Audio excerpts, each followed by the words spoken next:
when you see the demo, it's always like the magic show.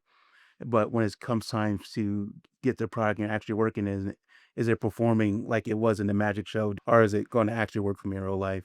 And it's been working pretty good for us. So I joined the firm back in 2007.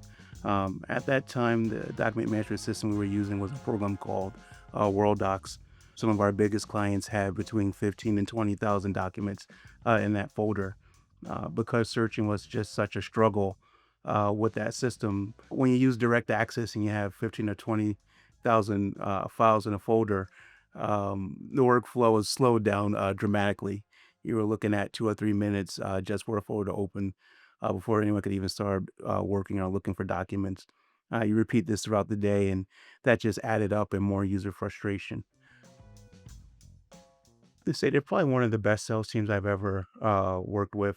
They helped us educate the interns on a matter-centric way of thinking with folder structures, which is really what the attorneys were used to doing anyway. We look at what the top firms are using. The strong list of clients already on the platform really kind of made it a no-brainer for us. If these firms, they've been using it for years. If it wasn't a good platform, they would have already switched from it. When I look at all the innovation that's coming out with iManage, the new version of iManage, the email client, now you got iManage MCP.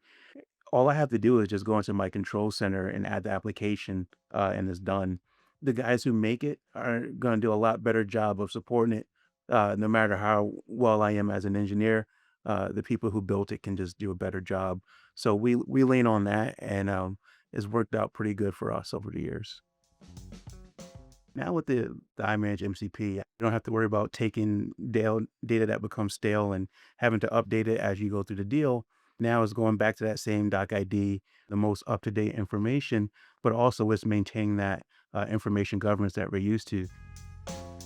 We were looking at investing, hundreds of thousands of dollars to get GPUs for the data center.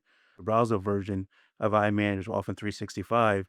You can just use a browser version, have that great performance. So it's going to save us a little bit of money.